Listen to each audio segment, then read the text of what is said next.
আপনার পাশের দেশ, এখান থেকে 2 কিলোমিটার 5 কিলোমিটার পরে ভারত। আপনারা সবাই জানেন যে হিন্দুত্ববাদ একটি স্পষ্ট ভ্রান্ত মতবাদ। এইরকম স্পষ্ট ভ্রান্তির উপরে তারা কতটা উগ্র, কতটা অ্যাগ্রেসিভ, কতটা কট্টর, কল্পনার বাইরে। আমাদের যুবক ছেলেপেলে ফেসবুকে ট্রল করতেছে যে তারা চট্টগ্রাম নিয়ে নেবে। এটা ট্রল করার নয়, তারা সত্যিকারই এতটা উগ্র যে মন থেকে তারা বিশ্বাস করে যে অখণ্ড ভারত প্রতিষ্ঠা করতে হবে। চট্টগ্রাম, রংপুর, গাইবান্ধা, রাজশাহী, খুলনা, বরিশাল, ঢাকা, এগুলো সব তাদের লাগবে, মন থেকে বিশ্বাস করে। ভ্রান্তির উপর থাকার পরও কি পরিমাণ কট্টর হতে পারে। গুজরাতের কসাই 2002 সালে হাজারো মুসলমানের রক্ত যার হাতে রঞ্জিত, তাকে পৃথিবীতে কেউ জঙ্গি সন্ত্রাসী বলে নিষিদ্ধ করতেছে না, সে বহাল তবিয়তে প্রধানমন্ত্রী।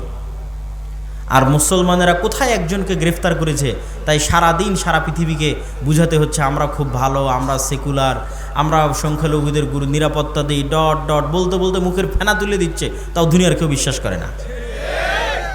কেননা তারা বেশি সেকুলার, মুসলমানেরা বেশি সেকুলার। তাদের এক গালে যদি আপনি মারেন, তাহলে এরা আর এক গাল পাতে দিয়ে বলবে ভাই এই গালটা তো মেরে নাও। কিন্তু আপনি যান ইসরায়েলে, ইসরায়েল গত 24 ঘন্টায় সিরিয়ার 500টা অস্ত্রাগার, গবেষণাগারে হামলা করেছে। ইসরায়েল কাউকে জিজ্ঞেস করেছে যে আমি হামলা করতেছি সিরিয়াতে, আমাকে অনুমতি দাও? আমেরিকাকে জিজ্ঞেস করেনি। ড্যাম কেয়ার, পরোয়া করে না। সে কট্টর, তার নিজের দিনের উপর কট্টর, অ্যাগ্রেসিভ, উগ্র। যে 500টা জায়গায় বোমা হামলা করতে পৃথিবীর কোনো দেশকে জিজ্ঞাসা করার প্রয়োজন মনে করে না, হেজিটেশন ফিল করে না, দ্বিধা ফিল করে না। ওই ইহুদি জাতিকে আমি কাছ থেকে দেখে আসছি যে 500টা জায়গায় আক্রমণ করতে দ্বিধা ফিল করে না, ও দাড়ি রাখতে দ্বিধা ফিল করবে? ওরা ওদের দিনের উপর এরকম কট্টর, ড্যাম কেয়ার। ওরা দাড়ি রাখার সময় পরোয়া করে না কে জঙ্গি বলবে, কে সন্ত্রাসী বলবে। কিন্তু আপনি আপনার সমাজ, আপনার আশপাশ, পাড়া প্রতিবেশী দাড়ি রাখতে চান, হাজারবার চিন্তা করবেন আমাকে কি করবে, আমাকে ফাঁসিয়ে দিবে, মামলা দিবে, এই সে ডট ডট, অনেক কিছু। এটাকে বলা হয় কলোনিয়াল মাইন্ড সেট আপ। ঔপনিবেশিক দাসত্ব এবং গোলামির একটা ধারা আমরা আমাদের রক্তের মধ্যে বহন করতেছি, আমাদের ব্লাডের মধ্যে। আমরা মানসিকভাবে এখনো স্বাধীন হতে পারি না। এই জন্য আমাদের অজান্তে যে আমার সামনে ভালো ইংরেজি বলে সে একজন স্মার্ট, যে ইংরেজি জানে না সে স্মার্ট নয়। আমাদের অজান্তে যে প্যান্ট শার্ট পরে সে স্মার্ট, যে পাঞ্জাবি দাড়ি টুপি পরে সে স্মার্ট নয়। কিন্তু আপনি ইংল্যান্ড থেকে বের হয়ে স্পেন যান, ইতালি যান, ফ্রান্স যান, বিমানবন্দরে পর্যন্ত ইংরেজি নাই। বিমানবন্দরে পর্যন্ত ইংরেজি নাই। মানে কেন? ওরা জাতিগতভাবে আমাদের চেয়ে মানসিকভাবে স্বাধীন। সে পরোয়া করে না কেন আমি ইংরেজি শিখব, তাকে আমার ফরাসি ভাষা শিখতে হবে। এইরকম মানসিকভাবে তারা উগ্র এবং স্বাধীন। তাহলে আপনার পার্শ্ববর্তী দেশ তার দিনের উপর কট্টর, উগ্র এবং অ্যাগ্রেসিভ এবং ড্যাম কেয়ার, পরোয়া করে না। তারপরে ইসরায়েল তার নিজের দিনের উপর কট্টর, অ্যাগ্রেসিভ, পৃথিবীর কাউকে পরোয়া করে না। অসংখ্য খ্রিস্টান কান্ট্রি, তাদের ওই সমস্ত দল ক্ষমতায় আসতেছে যারা ডানপন্থী কট্টর। তাহলে এত এত কট্টরের মধ্যে আপনি সেকুলার হয়ে বাঁচতে পারবেন না। সেকুলারিজম দিয়ে আপনার বাংলাদেশের স্বাধীনতা টিকবে না, বলে দিলাম। কেননা আপনাকে শুধু কম্প্রোমাইজই করতে হবে, আপনাকে কেউ বিশ্বাস করবে না। আপনিও যদি বাঁচতে চান, বাংলাদেশের স্বাধীনতাকে রক্ষা করতে চান, আপনাকেও আপনার দিনের উপর ড্যাম কেয়ার হতে হবে। আমি আল্লাহর নবীর সুন্নাতের অনুসরণ করি, কোরআন এবং হাদিসের আইন বাংলাদেশে বাস্তবায়ন করি, কার কি করার আছে করে না। যখন এরকম ড্যাম কেয়ার হবেন, বাংলাদেশ স্বাধীন, একদিনে স্বাধীন, 24 ঘন্টায় স্বাধীন। এবং এই স্বাধীনতা চিরস্থায়ী, স্থায়ী স্বাধীনতা। আপনাকে তেলাতে হবে না, তেল দিতে হবে না, কম্প্রোমাইজ করতে হবে না, বুঝাতে হবে না, প্রেস ব্রিফিং করতে হবে না, একদিনে স্বাধীন হয়ে যাবে। এবং আপনারাও যদি আপনাদের ব্যক্তি জীবনে প্র্যাকটিস করেন, ইহুদিদের দেখে শিখেন, তারা অভিশপ্ত। আল্লাহ সুবহানাহু ওয়া তাআলা বলেছেন তারা অভিশপ্ত। কোরআন মাজিদে আল্লাহ বলেছেন গায়রিল মাগদুবি আলাইহিম ওয়ালাদ-দালিন, এই ইহুদিরা অভিশপ্ত। কিন্তু আপনি ভয়ঙ্করভাবে আশ্চর্য হবেন, তারা একটা অভিশপ্ত জাতি হওয়ার পরেও সারা পৃথিবীর মানুষকে ইহুদিরা শিখালো ছেলে হোক মেয়ে হোক দুটি সন্তানই যথেষ্ট। আপনি আমাকে একটা ইহুদি ফ্যামিলি বের করে দিবেন যার একটাই সন্তান অথবা দুটোই সন্তান। প্রত্যেকটা ইহুদি ফ্যামিলির 4টা 5টা 6টা 7টা করে সন্তান। এই জন্য ছোট যে কারগুলো আছে এই কারগুলো তারা ইউজ করে না, তাদের জন্য বড় হাইস গাড়ি নহা, যেটাতে 7-8টা সিট আছে সেই গাড়ি লাগবে, কেননা ফুল ফ্যামিলি যেতে হলে ওই ছোট কারে তো হবে না, এই জন্য বড় গাড়ি বেশি ইউজ করে। সারা পৃথিবীতে ইহুদিরা এই সুদি কারবার প্রচলন করে রেখেছে। কোনো ইহুদির সাথে সুদি লেনদেন করে না, অথচ সারা পৃথিবীর সুদি কারবারের কন্ট্রোল তাদের হাতে, কিন্তু ওরা নিজেরা কখনো সুদি কারবার লেনদেন করে না। সারা পৃথিবীতে LGBTQ সমকামিতার মতো ভয়ঙ্কর অপরাধ গুনাহ শিখানোর জন্য কোটি কোটি টাকা তারা ব্যয় করতেছে, কিন্তু প্রত্যেকটা ইহুদি স্কুলে LGBTQ নিষিদ্ধ, এবং সেটা পরোয়া করে না যে এটা আমি নিষিদ্ধ করে রেখেছি তো কে আমাকে কি বলবে, এটা পরোয়া করে না। সম্মানিত উপস্থিতি, এই জন্য ওদের কাছে অনেক কিছু আপনার শিখার আছে যে নিজের দিনের উপর কি পরিমাণ কট্টর হতে হয়। আপনি বাংলাদেশ থেকে বের হয়ে আর একটা খ্রিস্টানের সাথে ঘুরলে আপনি চুল পরিমাণ ধাক্কা খাবেন না। আপনি দেখবেন যে ওই খ্রিস্টান 6 দিন 5 দিন কাজ করে যা টাকা ইনকাম করছে গার্লফ্রেন্ডের পিছনে, পাবে জুয়ায়, বারে মদে, উইকেন্ডে সাপ্তাহিক ছুটিতে শেষ করে দিচ্ছে। ফলত আপনার কাছে মনে হবে এটাই দুনিয়া, কিন্তু যখন আপনি একটা ইহুদির কাছে যাবেন, ইহুদির সাথে উঠা বসা করবেন, আপনি আশ্চর্য হবেন। আপনার হালালের চাইতে ওর হালাল খাওয়ার রেস্ট্রিকশন বেশি কঠিন। মদ শুকুর খাওয়া তো বহু দূরের কথা, ওর রেস্ট্রিকশনের জ্বালাতে আপনি টিকতে পারবেন না। আপনি বলবেন বাবার আমরা কত বাছাই করি, তার চাইতে দেখি এরা আরও বেশি বাছাই করে। কি পরিমাণ কট্টর তাদের দিনের উপর। এমন কোনো রেস্টুরেন্ট নাই যে রেস্টুরেন্টে একজন হুজুরকে নিয়োগ দেওয়া নাই, যেই হুজুরের কোনো কাজ নাই, ওই ইহুদি রাবাইর কোনো কাজ নাই। একটাই কাজ, শুধু রান্নাটা হালাল পদ্ধতিতে হচ্ছে কিনা সেটা দেখবে। আপনাদের বালিয়াডাঙ্গি বাজারে যতগুলো রেস্টুরেন্ট আছে, মনে করেন প্রত্যেকটা রেস্টুরেন্ট মালিক একটা করে হুজুরকে চাকরি দিয়ে রেখেছে। হুজুরের কি কাজ? শুধু দেখবে যে রেস্টুরেন্টের রান্না কিভাবে হচ্ছে, হালাল অনুযায়ী হচ্ছে, ব্যাস। প্রত্যেকটা ইহুদি রেস্টুরেন্টে একজন করে রাবাই আছে। ডিমটা ভেঙে দিবে রাবাই, গরু মহিষ মুরগি জবাই করে দিবে রাবাই। পুরো নিয়ম কানুন ইহুদি ধর্ম অনুযায়ী পরিচালিত হচ্ছে কিনা তা দেখবে। কি পরিমাণ কট্টর হতে পারে তাদের দিনের উপর। ওদের 90 জন দাড়ি রাখে, আপনাদের কয়জন দাড়ি রাখে? কেন আপনারা দাড়ি রাখার বিষয়ে হেজিটেশন ফিল করেন, আপনারা দ্বিধায় ভোগেন, আপনার দিনের উপর আপনার কট্টরতা নাই, আপনার বিশ্বাস নাই, কিন্তু সে ড্যাম কেয়ার, সে পরোয়া করে না। আপনার পার্শ্ববর্তী দেশ হিন্দু, সে পরোয়া করে না, তার কপালে সিঁদুর দিবে, হাতে বালা দিবে, আরেকজন মুসলমানকে জোর করে বলাবে যে বল জয় শ্রীরাম, পরোয়া করে না, ড্যাম কেয়ার। কিন্তু আপনি কেন ভীতু কাপুরুষ? কেন আপনি হেজিটেশন ফিল করেন আপনার দিনের উপর? আপনি যতদিন হেজিটেশন ফিল করবেন গোলাম থাকবেন। কট্টর হন যে আমার দিনের জন্য আমি জীবন দিয়ে দেবো, যা করার করো। একদিনে স্বাধীন, আজীবনের গোলামি থেকে একদিনে স্বাধীন। এটা গেল 1 নাম্বার, যে আমাদেরকে আমাদের দিনের উপর, আমাদের আল্লাহর নবীর সুন্নাতের উপর, আল্লাহ সুবহানাহু ওয়া তাআলার বিধানের উপর উইদাউট এনি কম্প্রোমাইজ কট্টর হতে হবে। কোনো প্রকার ছাড়, মিউ ছাড়া কট্টর হতে হবে। এটা আমার দিন, আমি এটা মানবো, এটা আমি চাই। আপনি স্বাধীন হয়ে যাবেন। তারপরে আমাদের করণীয় কি? তারপরে আমাদের করণীয় হচ্ছে আমাদের যুবক সমাজ, আমাদের ছেলে মেয়েরা, তাদের যুবক সমাজ এবং তাদের ছেলে মেয়েদের চেয়ে পিছিয়ে আছে নেশা, মাদকতা, ডিভাইস আসক্তি, mobile, TikTok, Facebook, reels, video game, free fire, PUBG, মদ, জুয়া, বিড়ি, সিগারেট, গাঞ্জা। এগুলোর মধ্যে আমাদের যুবক এবং ছাত্র সমাজ তাদের চারিত্রিক এবং নৈতিক পদস্খলন ঘটিয়ে ফেলেছে। ফলত তাদের প্রোডাক্টিভিটি নাই। মানুষও একটা মেশিন, এই মেশিনের একটা কাজ আছে, তাকে উৎপাদন করতে হবে।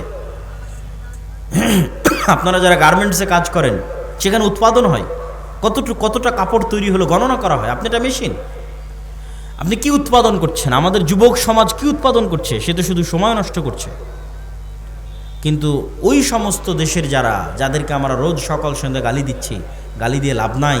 তারা তাদের সময়কে নষ্ট করে না, তারা তাদের সময়কে কাজে লাগায়, তারা প্রোডাক্টিভ। আর আল্লাহ সুবহানাহু ওয়া তাআলা পৃথিবীকে যেই সিস্টেমে ডেভেলপ করেছেন, ওই সিস্টেমে যদি একটা হিন্দুও চলে, একটা ইহুদিও চলে, আল্লাহ বাধা দিবেন না, ওই সিস্টেম অনুযায়ী তার কাজ হবে। এই কথাটা মনে হয় বুঝলেন না। আল্লাহ পৃথিবীতে সিস্টেম তৈরি করেছে, আগুন জ্বালায়। আগুন কি করে? ছুরি কাটে। তো এখন একজন যদি আর একজনের উপর ছুরি কাটে, তো 99% সময় আল্লাহ সুবহানাহু ওয়া তাআলা দেখবেন না কাকে কাটছে। অন্যায় ছুরিকে আল্লাহ কাটার কাজ দিয়ে, যেভাবে আল্লাহ পৃথিবী ডেভেলপ করেছে, আর একজন কাটছে, কেটে যাবে। ওই অনেক স্বল্প সময় ইতিহাসে এক একটা দেখানোর জন্য ইব্রাহিম আলাইহিস সালাতু ওয়াস সালামকে আগুনে ফেলে দেওয়া হয়েছে, জ্বলেনি। এক একটা দেখানোর জন্য, আল্লাহর ক্ষমতা, মুজিজা দেখানোর জন্য। কিন্তু আসলে আপনি মুমিনকে ফেলেন, মুসলিমকে ফেলেন, তাহাজ্জুদ গুজারকে ফেলেন, আল্লাহ পৃথিবী ডেভেলপ করেছে এইভাবে যে আগুনে ফেললে আগুন জ্বালিয়ে দিবে। তো কাকে ফেললো এটা দেখার বিষয় নয়, আগুনে ফেললে জ্বলবে। তো আল্লাহ সুবহানাহু ওয়া তাআলা পৃথিবী ডেভেলপ করেছে যে জ্ঞানে, বিজ্ঞানে, প্রযুক্তিতে যত বেশি এগিয়ে যাবে পৃথিবীতে ক্ষমতা তার থাকবে। তখন জ্ঞানে খ্রিস্টান আগিয়ে গেল কি মুসলমান আগিয়ে গেল, আল্লাহ সুবহানাহু ওয়া তাআলা এটা দেখবেন না। পরিশ্রম করে জ্ঞানে ইহুদি আগিয়ে গেছে, পৃথিবী ওদের। পরিশ্রম করে জ্ঞানে আমেরিকা এগিয়ে গেছে, পৃথিবী ওদের। মুসলমানের সন্তান পরিশ্রম করে না, মদ জুয়া আড্ডা নিয়ে ব্যস্ত থাকে, তোরা গোলাম। তো আল্লাহর সহযোগিতা, তাহলে বলবেন যে আল্লাহ যে আমাদের ভালোবাসে, সহযোগিতাটা কোথায় আসবে? আসবে যখন আপনি ওই মদ জুয়া নেশা ছেড়ে দিয়ে আপনিও প্রোডাক্টিভ হবেন, আর ডাই হার্ট অন্তর থেকে আপনিও চেষ্টা করতেছেন আমিও সাকসেসফুল হতে চাই, আপনিও জ্ঞান বিজ্ঞান প্রযুক্তির জগতে লড়াই করে যাচ্ছেন, যেই যেই সিস্টেমে আল্লাহ পৃথিবী ডেভেলপ করেছে ওই সিস্টেমে আপনিও দৌড়াচ্ছেন, চেষ্টা করতেছেন অন্তর থেকে, তাহলে একজন ইহুদি অথবা ইসরায়েল অথবা আমেরিকার কাছে শতভাগ সক্ষমতা আছে। শতভাগ সক্ষমতা থাকার পর সে হয়তো 90% চেষ্টা করতেছে। আপনার কাছে 50% সক্ষমতা আছে, আপনিও 90% চেষ্টা করতেছেন। আর 50% সক্ষমতা না থাকলেও আল্লাহ আপনাকে বিজয় করে দিবে। আল্লাহ আপনাকে কি করে দিবে? বিজয় করে দিবে। এই জায়গায় তখন আপনি আল্লাহর দয়া এবং রহমত পাবেন। কিন্তু আপনি যদি চেষ্টা না করেন, তার আগ পর্যন্ত দয়া রহমত পাবেন না, তার আগ পর্যন্ত গোলাম থাকবেন। তাহলে আমাদের যুবক সমাজ এবং ছাত্র সমাজ, ইয়াং জেনারেশন, তাদেরকে অবশ্যই তারা যে অন্ধকার জগতে ফেঁসে আছে, তারা যে জ্ঞানের পিছনে ইনভেস্ট করে না। আমি ইংল্যান্ডে 1 বছর ছিলাম, পার্কে যাই, বিশ্ববিদ্যালয়ে যাই, ট্রেনে উঠি, বিমানে উঠি, বাসে উঠি, কাউকে না কাউকে দেখি বই হাতে নিয়ে পড়তেছে। ওদের দেখে আমি নিজেকে লজ্জিত বোধ করতাম যে সে মুমিন নয়, কিন্তু সে পড়তেছে, সে বেপরদা অবস্থায় আছে, কাফেরা, সে পড়তেছে। তাহলে আমি একজন মুমিন হয়ে আমি পড়তেছি না? তখন ওদের দেখা দেখে আমিও যাত্রাপথে পড়া শুরু করেছিলাম এবং অনেক বই আমি তখনও ইংল্যান্ডে থাকা অবস্থায় সফরের মধ্যে পড়ে শেষ করেছি। কিন্তু বাংলাদেশে আসার পর এখন পর্যন্ত আর কোথাও দেখলাম না যে একটা মানুষ কোথাও বই হাতে নিয়ে পড়তেছে। তখন আমার মধ্যে থেকে ওই স্বভাবটা হারিয়ে গেছে। তাহলে আমাদের মধ্যে পড়ার এবং জ্ঞান অর্জনের আগ্রহ নাই। আমাদের সাধারণ সেকুলার ছাত্র জনতা তো বহুদূরে থাক, ইসলামপন্থী মানুষজন তাদের সময় নষ্ট করে পারস্পরিক হিংসা বিদ্বেষ, গুতাগুতি, মারামারি, ঠেলাঠেলি, গীবত, পরনিন্দায়। যারা ইসলাম নিয়ে আলোচনা করে তারাও দুইজন যখন একত্রিত হয়, কোরআনের একটা আয়াত নিয়ে আলোচনা কর, কোরআনের হাদিসের একটা, বুখারী শরীফের একটা হাদিস নিয়ে আলোচনা কর, দিনের একটা বিষয় নিয়ে আলোচনা কর না। কোন হুজুর কোন বক্তায় কি বলল, কে কোথায় ফেসবুকে কি কমেন্ট করেছে, কার বিরুদ্ধে কে লাগলো, এক জায়গায় একত্রিত হলে সেগুলো নিয়ে গল্প শুরু হয়ে গেল। সময় নষ্ট, প্রোডাক্টিভিটি নষ্ট। অতএব হে যুবক সমাজ, হে ছাত্র ভাইয়েরা, আমরা যদি আমাদের সময়কে সঠিকভাবে কাজে না লাগাই, জ্ঞান অর্জন না করি, তাহলে আমরা কখনোই পৃথিবীতে আর 10টা জাতির সাথে পাল্লা দিয়ে স্বাধীন হতে পারবো না। গোলাম থাকতে হবে, গোলাম আছি, গোলাম থাকতে হবে। আমি চেষ্টা না করলে আল্লাহ রাস্তা দেখাবে না। অতএব আমাদের জাতির মুক্তির জন্য কাউকে না দেখে হলে অন্তত আপনার পাশে যারা আছে তাদের দেখে শিখেন। হিন্দুদেরকে দেখে শিখেন, আপনারা তাদের নিয়ে কত হাসি ঠাট্টা করেন, কত মজাক করেন, অথচ পৃথিবীর দ্বিতীয় সিলিকন ভ্যালি হিন্দুরা বেঙ্গলোরে বানায়েছে। আমেরিকাতে একটা সিলিকন ভ্যালি আছে, জ্ঞান বিজ্ঞান প্রযুক্তির সেন্টার। দ্বিতীয়টা হিন্দুরা বানিয়েছে বেঙ্গলোরে, পড়াশোনা করে, জ্ঞান অর্জন করে। অতএব তাদের কিনে ট্রোল করে, হাসি ঠাট্টা করে লাভ নেই। আপনারা পড়েন, শিখেন, জ্ঞান অর্জন করেন, টেক্কা দেন পৃথিবীর সাথে। না হলে আমাদেরকে গোলাম থাকতেই হবে। আমি আমার বক্তব্যের সারমর্ম করতে চাই। শুরুতে কি বলেছিলাম মনে আছে? সব হয়তো ভুলে গেছেন। শুরুতে বলেছিলাম যে আজকে এখনই 2 বছরের মধ্যে 1 বছরের মধ্যে ভোট করে ক্ষমতায় যেতে হবে, এই চিন্তা বাদ দিয়ে চিন্তা করতে হবে 100 বছর পর ইসলাম বাংলাদেশের ক্ষমতায় আসবে কোনো কম্প্রোমাইজ ছাড়া এবং স্থায়ীভাবে। তার জন্য কি করা লাগবে সেটা করেন। 100 বছর পর ইসলাম বাংলাদেশের ক্ষমতায় আসবে উইদাউট এনি কম্প্রোমাইজ এবং স্থায়ীভাবে। তার জন্য কি করা লাগবে? তার জন্য শক্তিশালী প্রতিষ্ঠান লাগবে, শক্তিশালী মিডিয়া লাগবে, শক্তিশালী অর্থনৈতিক প্রতিষ্ঠান লাগবে। সেগুলো প্রতিষ্ঠা করার পিছনে আমাদের সময় এবং শ্রম দিতে হবে। তারপরে কি তুলে ধরেছি?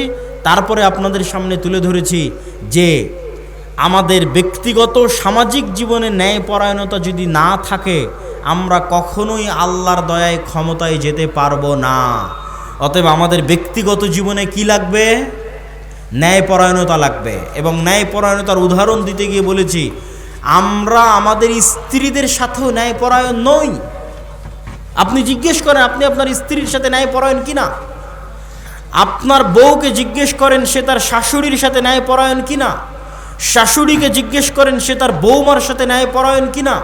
সমাজে যত অশান্তি, ফিতনা এবং ফাসাদ বিরাজ করছে তার প্রত্যেকটা কারণ হচ্ছে ন্যায়পরায়ণতা না থাকা। ইসলামী দলে দলে মারামারি, মাদ্রাসায় মাদ্রাসায় মারামারি, হুজুরে হুজুরে মারামারি, এগুলো একটাও ফতোয়ার কারণ নয়, ডাহা মিথ্যা কথা। কোনো ফতোয়ার সমস্যা নাই, ন্যায়পরায়ণতা নাই। হয় দলের আমির জালেম, না হয় মামুর জালেম।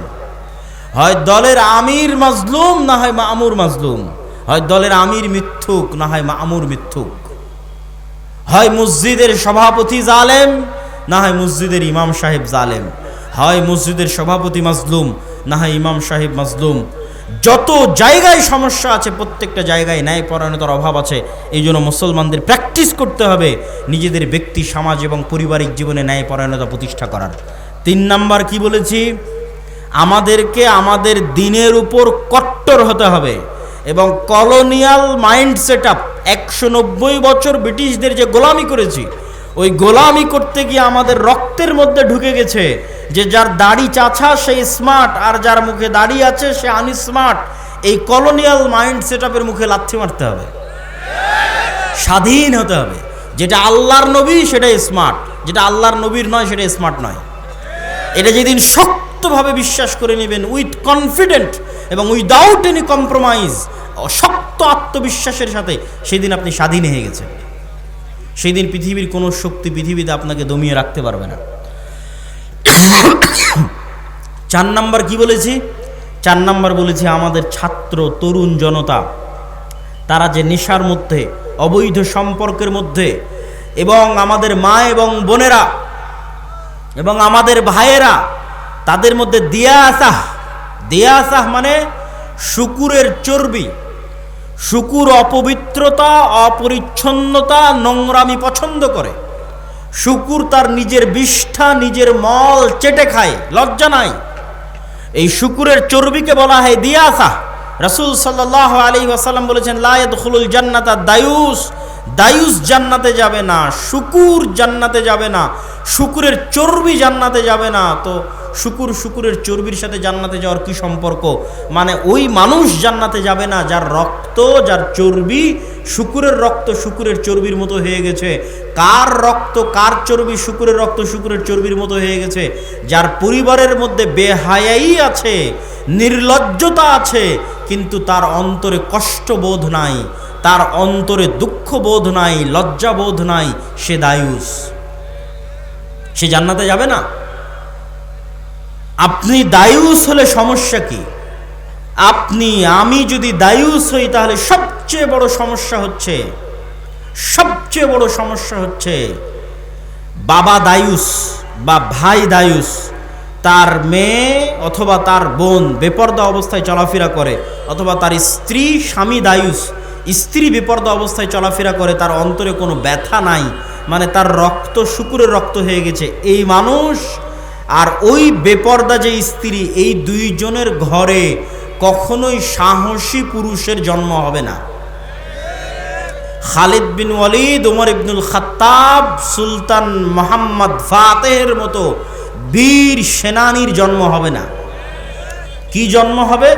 দায়ুস বাবার ঘরে এবং দায়ুস মায়ের ঘরে মেলি পুরুষ সন্তানের জন্ম হবে। বুঝেননি মনে হয়? হিজড়া পুরুষ সন্তানের জন্ম হবে, যার মধ্যে পৌরুষত্ব নাই।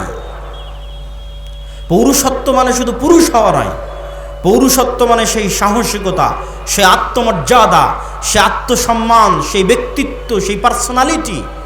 ওই রকম সন্তান জন্ম হবে না যে পৃথিবীকে নেতৃত্ব দিবে।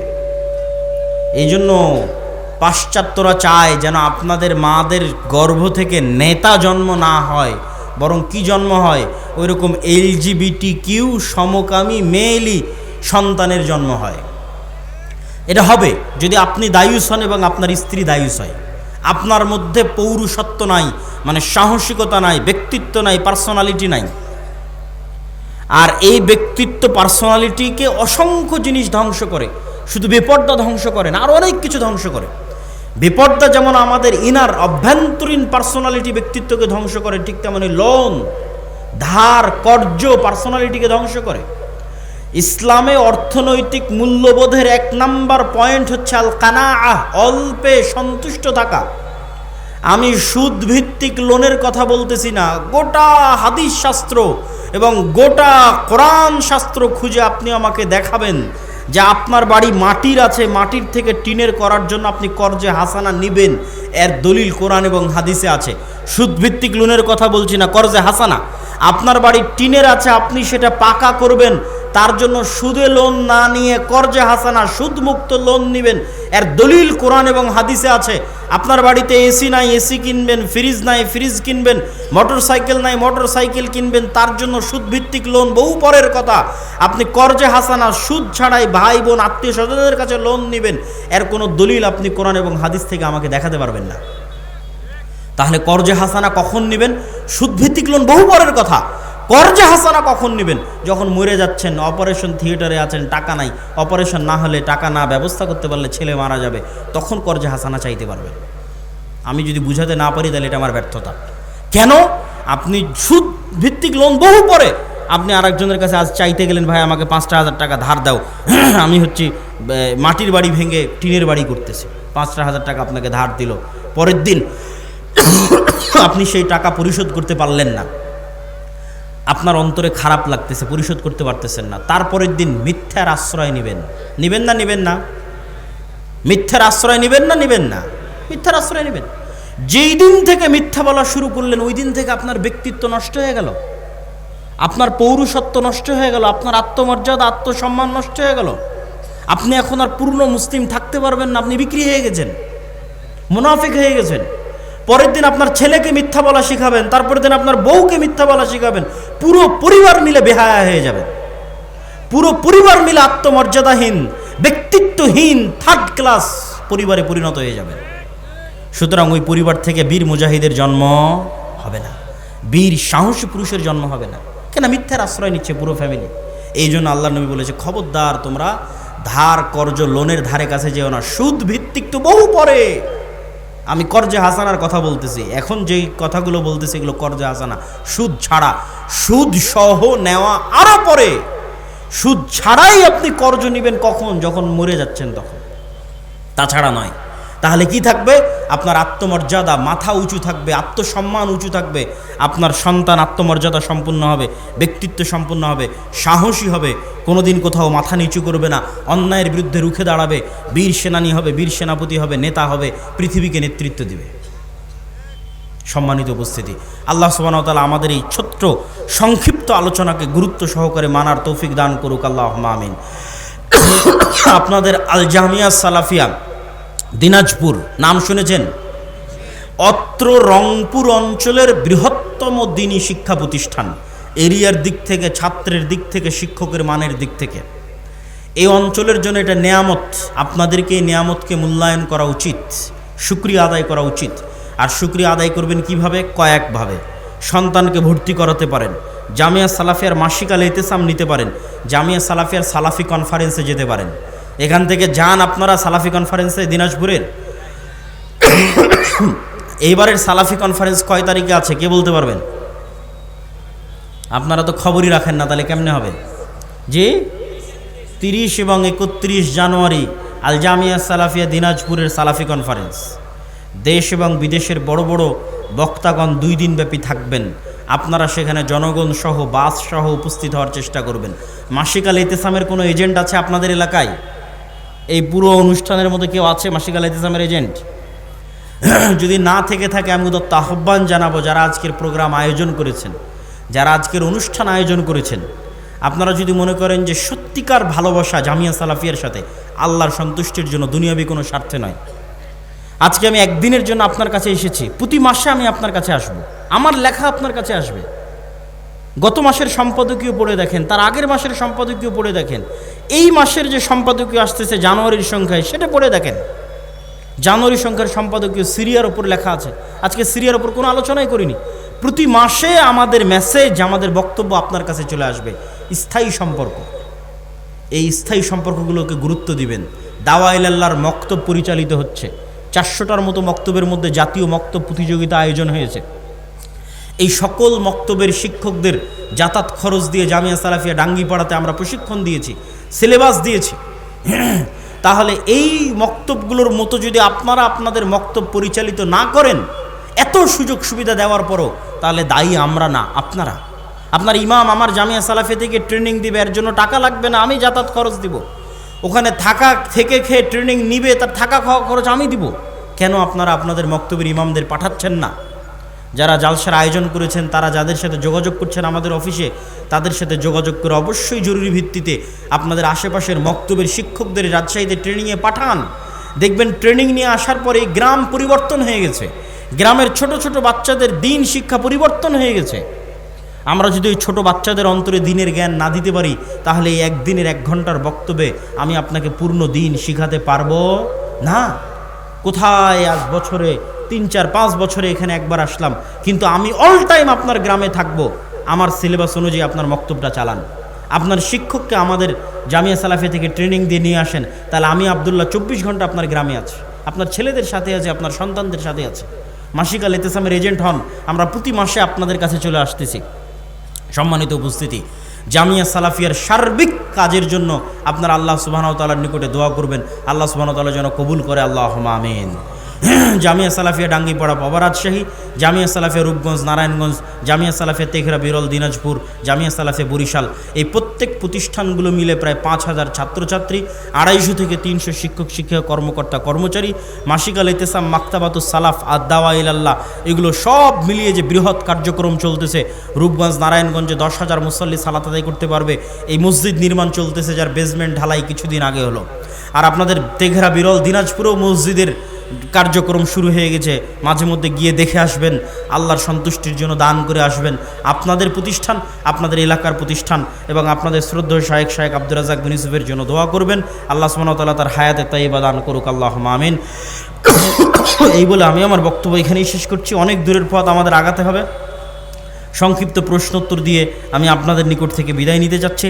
আল্লাহ সুবহানাহু ওয়া তাআলা আজকে আমরা যে আলোচনা করলাম, এই আলোচনা শোনার এবং মানার তৌফিক দান করুক, আল্লাহুম্মা আমিন। প্রিয় শায়েখ, আমার মা এবং আমার স্ত্রী সালাত আদায় করে, পর্দা করে না, তাদের সালাত কি কবুল হবে? যদি ধৈর্য থাকে প্রশ্নোত্তরগুলো বসে শুনে যান, কথাবার্তা হইচই না করে। কোনো গুনাহের কারণে সালাতকে কটাক্ষ করা যাবে না। কি বললাম বলেন তো? কোনো গুনাহের কারণে কাকে কটাক্ষ করা যাবে না? সালাতকে। দেখো কত বড় নামাজি আর বউ বেটি পর্দা করে না, না, কটাক্ষ করে, তার সালাতকে কটাক্ষ করা যাবে না। দেখো কত বড় সুদখোর, সুদও খায়, নামাজ পড়ে, সালাতকে কটাক্ষ করা যাবে না। সুদ খায় তার জন্য আপনি দাওয়াত দেন, আর স্ত্রী আর কন্যা বেপর্দায় চলে তার জন্য দাওয়াত দেন, কিন্তু নামাজ যে পড়তে আসে এটা পড়তে হবে, এটা ভালো। এটা সুদ খেলেও পড়তে হবে, ঘুষ খেলেও পড়তে হবে, স্ত্রী বিপর্দায় থাকলেও পড়তে হবে। আমরা জানি জমি বন্ধক নিয়ে খাওয়া জায়েজ নয়। এখন কথা হলো, যারা জমি বন্ধক নিয়ে খায় তাদেরকে বললে তারা বলে টাকা ফিরিয়ে নেওয়ার সময় কিছু টাকা জমির খাজনা বাবদ কম নিলে নাকি জায়েজ হয়ে যায়? জমি বন্ধক এক প্রকার সুদ। কি সিস্টেমের সুদ আমি বলি। আপনি আমাকে বললেন যে আব্দুল্লাহ ভাই আমার এই জমি আপনি আবাদ করেন, আপনি আমাকে 50,000 টাকা দেন। যতদিন আমি 50,000 টাকা আপনাকে পরিশোধ করতে না পারছি ততদিন আপনি এই জমি ভোগ করবেন। আর ইসলাম এটাকে দেখবে কিভাবে? ইসলাম এটাকে দেখবে, আমি একটু ঘুরিয়ে বলি তাহলে আপনার কাছে ক্লিয়ার হবে। ইসলাম এটাকে দেখবে এইভাবে, ভাই আমার 50,000 টাকা কর্জ দরকার, ঠিক আছে আমি তোমাকে 50,000 টাকা কর্জ দিব, তবে আমার একটু সুদ লাগবে। কি সুদ লাগবে? এই 50,000 টাকা পরিশোধ না করা পর্যন্ত আমি তোমার জমির আবাদ খেতে চাই। এই যে আমি 50,000 টাকা পরিশোধ না করা পর্যন্ত তোমার জমির আবাদ খেতে চাই, এটা 50,000 টাকা লোন দেওয়ার বিনিময়ে আমি সুদ ভক্ষণ করতেছি। আপনারা লেনদেন করতেছেন ঘুরিয়ে, ওটাকে একটু সোজাভাবে দেখেন। আপনারা লেনদেন করতেছেন ঘুরিয়ে, কি ভাই আমার জমি তোমার কাছে থাকলো, আমাকে একটু 50,000 টাকা দাও, না ওইভাবে আপনি করতেছেন। কিন্তু আসলে কি ঘটতেছে? আসলে ঘটতেছে ভাই 50,000 টাকা কর্জ নেব, তাহলে ঠিক আছে আমি তোকে 50,000 টাকা কর্জ দিব, কিন্তু আমার সুদ দরকার। সুদটা কি? আমি টাকায় সুদ চাচ্ছি না, আমি সুদ চাচ্ছি জমিতে। এই যে আমি লোনের বিনিময়ে উপকার গ্রহণ করতেছি, এটা সুদ। তাহলে জায়েজ কোনটা? আপনি আপনার জমি ভাড়া দিতে পারেন। ভাড়া নির্ধারিত, সময় নির্ধারিত। ভাড়া নির্ধারিত, সময় নির্ধারিত। লিজ দেওয়া, সময় নির্ধারিত, ভাড়া নির্ধারিত। বা আমার জমি তোমাকে দিলাম, তুমি আমার জমি ব্যবহার করতে পারো, প্রতি বছরে আমাকে এত টাকা দেবা। 5 বছরের জন্য আমি তোমাকে লিজ দিলাম, প্রতি বছর সমান 1 লক্ষ টাকা, হালাল, 100 বার হালাল। ভাড়া নির্ধারিত, সময় নির্ধারিত। মুরব্বীরা নাতনির সাথে, যুবকেরা ভাবির সাথে হাসি ঠাট্টা করে, এতে করে জেনার গুনাহ হয়, অবশ্যই হয়। এটা আমাদের সমাজের একটা ব্যাড কালচার, অপসংস্কৃতি। আমি একটা জমি নিব, আমি জমির মালিককে মোটা অঙ্কের টাকা দিব সিকিউরিটি হিসেবে। বছরে যদি 3টা ফসল হয়, প্রত্যেক ফসলে জমির ভাড়া বাবদ জমির মালিককে বিঘা প্রতি 4-5 হাজার টাকা করে দিব প্রত্যেক ফসলে। আমি একটা জমি নিব, আমি জমির মালিককে মোটা অঙ্কের টাকা দেবো সিকিউরিটি হিসেবে। বছরে যদি 3টা ফসল হয়, প্রত্যেক ফসলে জমির ভাড়া বাবদ সিকিউরিটি হিসেবে টাকা দিবেন, আবার ভাড়া বাবদ দিবেন। যিনি প্রশ্ন করেছেন উনি পার্সোনালি দেখা করেন, স্পষ্ট নয়। যারা সালাত আদায় করে না তাদের কি জানাজা পড়া যাবে? যারা সালাত আদায় করে না তাদের জানাজা বড় মানুষ, আলেম মানুষ, আল্লাহওয়ালা মানুষ, নেতৃস্থানীয় মানুষ পড়বে না। স্বাভাবিক মুসলমানেরা সালাত পড়ে দাফন কাফন করে দিবে। যারা সালাত আদায় করে না তাদেরকে সালাম দেওয়া যাবে?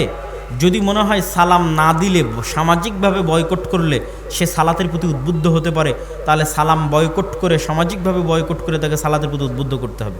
আর যদি মনে হয় না এটা কোনো কার্যকরী হবে না, তাহলে স্বাভাবিকভাবে সালাম দিতে থাকতে হবে, আর পরামর্শের মাধ্যমে, চেষ্টার মাধ্যমে হেদায়েত করার চেষ্টা করতে হবে। আমাদের থানা বা জেলার মধ্যে আল জামিয়া সালাফিয়ার একটি শাখা চাই, মাশাআল্লাহ। দাওয়া ইলাল্লাহর অন্তর্গত আমাদের এলাকায় মক্তব চালু করতে চাই, বলে দিলাম। মক্তব চালু করার সহজ বুদ্ধি, তোমরা যাদের সাথে আমাদের অফিসে কথা বলে আজকে আমরা এখানে আসছি, সেই অফিসে কথা বলে পরবর্তী ট্রেনিংয়ে তোমাদের ইমামদের পাঠিয়ে দাও। তোমাদের রানিং চলন্ত যে মক্তব আছে সেই মক্তবের ইমামদের পরবর্তী ট্রেনিংয়ে পাঠিয়ে দাও। প্রতি মাসেই ট্রেনিং হচ্ছে, যাতায়াত খরচ আমাদের, থাকা খাওয়া আমাদের। শায়েখ, আমার প্রশ্নটা হলো গাজওয়াতুল হিন্দ বলতে কি বোঝায়? গাজওয়াতুল হিন্দ মানে ভারতের সাথে মুসলমানদের যুদ্ধ, বা হিন্দুস্তানের হিন্দুদের মুশরিকদের সাথে মুসলমানের যুদ্ধ। গাজওয়াতুল হিন্দ আগেও হয়ে থাকতে পারে, ভবিষ্যতেও হতে পারে, এটা অস্বাভাবিক কিছু নয়।